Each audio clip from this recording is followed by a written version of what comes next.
Welcome to the Explainer. It's funny. You get an owner's manual for your car, for your coffee maker, but what about for the most complicated and important thing you'll ever operate, yourself? Well, today, that's what we're building, a practical owner's manual for taking back control of your life, and we're pulling from some seriously powerful sources to do it. Okay, let's just dive right in, because this quote, it's a bit of a gut punch. Think about it. Every single time you say I'll do it tomorrow or get lost in the what-ifs, you're making a choice. You're choosing the idea of who you could be over the messy, real, actual work of becoming that person.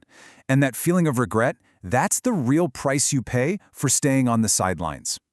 So where do we start with this manual? Chapter 1. And it's not about what you do, not yet. It's about how you think. It's about doing a complete reboot on your mental operating system and installing something the sources call a lion's mentality. Now, this is not about being arrogant or just being the loudest person in the room. It's about a quiet, internal authority. See, a lion doesn't wait around for permission. It doesn't hope an opportunity falls into its lap. It sees what it wants, and it goes after it. It shapes its world from the inside out. And this slide, this says it all, doesn't it? The lion is nowhere near the biggest or strongest animal out there. An elephant is a massive, dangerous animal. From one point of view, it's a threat. But from the lion's point of view, it's lunch. The situation is exactly the same. The only thing that's different is the mindset.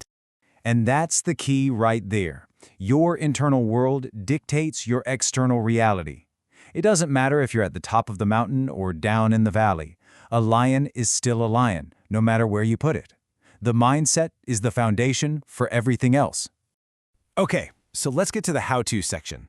I mean, a powerful mentality is great, but if you don't do anything with it, it's just a nice thought. This part of our manual is all about building trust with yourself. It's about forging real integrity through small, daily, concrete actions. I love this. So many of us have these huge, world-changing ambitions, right? But if you can't even handle the small things right in front of you, like, say, your messy garage, how can you expect to handle the big, complex challenges? You have to earn the right to tackle the big problems by mastering the small ones first. And here it is. The process is so simple it's almost deceptive. It's a loop. First, you handle the small stuff. Then, you tell yourself what you're going to do. And then, you actually do it. Every single time you complete that loop, you're making a deposit in your own integrity account. You're building trust with the one person who matters most, you.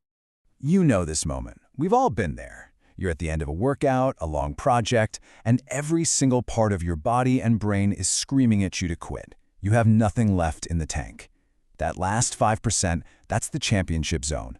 Pushing just a little bit further when you think you can't is what separates the good from the great. All right, so you've got the mindset, you're taking disciplined action, but then life happens, right?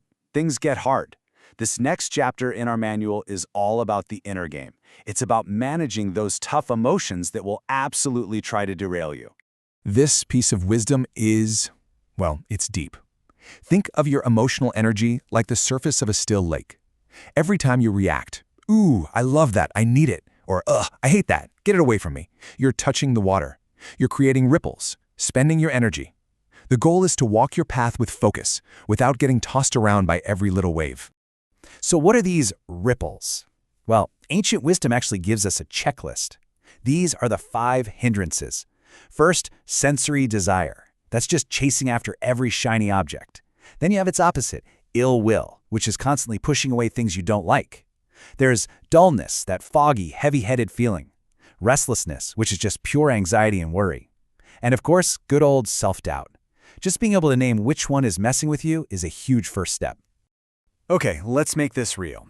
Just pause for a second and ask yourself this. Think about the last 7 days. What was the main emotional flavor? Did you feel expansive, light, open, creative? Or did you feel restrictive, heavy, tense, and small? Your answer tells you a lot about the story you're currently living. This is a major software update for your brain.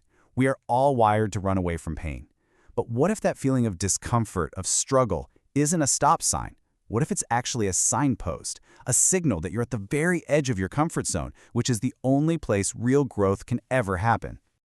So after all this, the mindset, the discipline, the inner work, what's the whole point? What's the end game? Well, it's not about becoming some kind of perfect, emotionless robot. It's actually the exact opposite.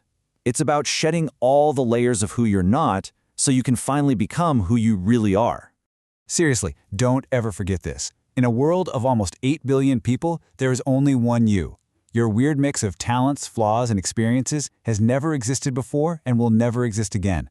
That's not a bug, my friend. That is your greatest feature. Your job isn't to be like someone else. It's to be more like you.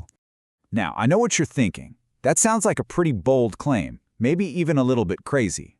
Impossible to fail? It sounds like something on a cheesy motivational poster, right? But just hang on, because there's a condition. One that makes this statement absolutely 100% true. And there it is. See, when you are truly anchored in who you are, the whole concept of winning and losing just changes. Every outcome, good or bad, is just feedback. It's data. It's information telling you what to do next on your unique path. Failure stops being an identity and becomes just a tool. So, there it is, the owner's manual. It's in your hands now.